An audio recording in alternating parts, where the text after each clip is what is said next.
다음 이제 두 번째 토지 투자 특징에 대해서 한번 살펴보겠습니다. 보통 이제 투자는 안정성과 수익성, 황금성 이 세 가지로 많이 나뉘거든요. 근데 땅의 단점이 뭐냐면 황금성이 좀 부족해요. 예. 수익이랑 안정성은 거의 100%인데 진짜 땅 잘만 사면 황금성이 좀 부족한 상품이라 보시면 됩니다. 근데 이제 황금성이 이렇게 약한데 부자들은 거의 대부분 토지 투자를 많이 해요. 그래서 그 특징 중에 부동성, 부증성, 영속성이라는 이런 특징들을 너무나도 잘 알고 있기 때문에 토지 투자만 이렇게 부자들이 많이 하고 있는 거거든요. 그래서 이제 토지 투자 특징에는 어떠한 것들이 있는지 한번 살펴보겠습니다. 먼저 토지 투자 특징 중에 부동성을 살펴보겠습니다. 부동성의 정의를 살펴보면 땅은 위치가 고정되어 있다. 그래서 이제 그 위치에 그 땅은 딱 하나밖에 없다 보시면 되거든요. 그래서 즉 한 개의 필지에 한 개의 땅만 존재한다 보시면 돼요. 그래서 해운대구 중동 1405-16번지 땅을 한번 보겠습니다. 이거는 이제 해운대 그랜드 호텔이라는 고급 호텔이 운영 중에 있는 그런 곳이거든요. 그래서 여기가 땅 위치예요. 그래서 해운대역에서 해운대 해수욕장 방향으로 보행자 동선으로 걸어가면서 이 땅은 항상 보일 거고, 그 다음에 이제 해변로, 메인도로를 항상 지나치면서 이 땅을 지나칠 수밖에 없겠죠. 그리고 이 땅 앞에는 공원도 있습니다. 그래서 메인도로 접해 있고 보행자 동선에도 항상 걸려 있고, 이 땅 앞에 공원과 바다 영구조망까지 볼 수 있는 굉장히 좋은 땅이라고 보시면 돼요. 그래서 이 땅은 영원히 한 자리에 머물러 있습니다. 그래서 누군가가 이 땅을 만약에 사고 싶다. 그러면 이제 수백억, 수천억을 준다 해도 지주가 안 팔면 이 땅은 영원히 살 수가 없거든요. 그래서 땅이라는 건 사실 좋은 입지에만 딱 잘 사놓으면 토지 투자 특성인 부동성 때문에 엄청난 시세 차익을 볼 수밖에 없어요. 그래서 결국 해운대 그랜드 호텔 땅은 전 세계에 하나밖에 없고 이 땅은 절대 움직이지 않는다. 그런 내용이거든요. 다음 두 번째는 부증성입니다. 부동성과 부증성은 비슷한 맥락이라 보시면 돼요. 그래서 부증성의 정의를 한번 살펴보면 토지의 양을 임의로 증가시킬 수 없는 성질을 부증성이라고 합니다.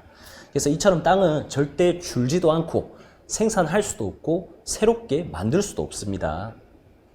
그래서 우리가 한 번씩 뭐 바다를 매립해서 땅이 새롭게 만들어지지 않냐 이렇게 이야기를 많이 하는데, 그거는 땅이 만들어지는 게 아니고 성질이 바뀐 거예요. 공유 수면에서 땅으로 성질이 바뀌었을 뿐이지 땅이 새롭게 만들어졌다, 증가했다 그렇게 표현을 안 합니다.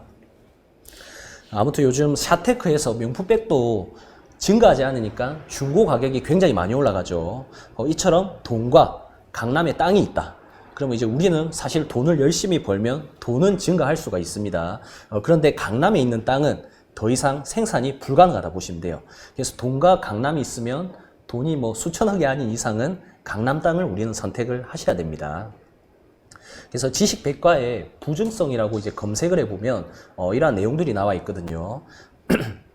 그래서 내용을 살펴보면 다른 생산물처럼 노동이나 생산비를 투입해서 토지의 순수 그 양을 늘릴 수 없고 재생할 수 없는 특성을 말한다. 여기서 이제 수면 매립이나 개간으로 농지나 택지를 확대하는 것은 부증성의 예외가 아니라 국토자원의 이용 전환이다. 이렇게 할 수가 있거든요. 그래서 부증성의 이 세 번째 내용을 보면 부증성은 토지의 가격을 앙등시키며 지가 문제를 심각하게 한다. 이런 사전적 의미에도 이미 나와 있습니다. 그래서 이 앙등이라는 말이 무슨 말이냐면 물건값을 뛰어오르게 한다. 그런 내용이거든요. 그래서 백과사전 내에서도 네이버 지식백과에서도 물건값이 뛰어오른다. 지가 문제를 심각하게 한다. 이러한 내용들이 이미 언급이 되어 있습니다.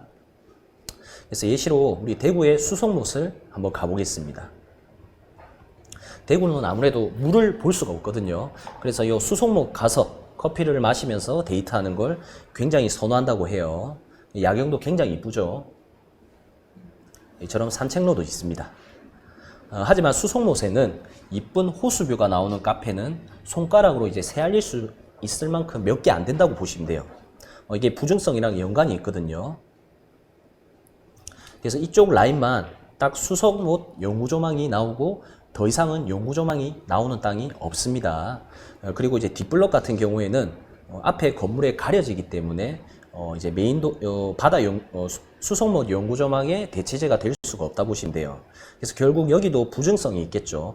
더 이상 이제 수송못 영구 조망 뷰가 나오는 땅들은 증가하지 않기 때문에 뒤에 있는 땅 주인들이 여기 앞에 땅을 사려고 하면 돈을 더 주고 살 수밖에 없습니다. 예.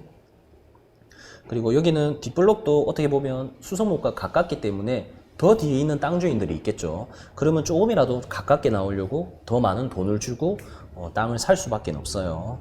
그래서 결국 영구조망 뷰가 나오는 대체제가 없기 때문에 이 맨 앞에 있는 땅값은 영원히 올라갈 수밖에 없다. 이런 내용을 드립니다. 우리 부산의 상징적인 아파트 LCT도 마찬가지예요.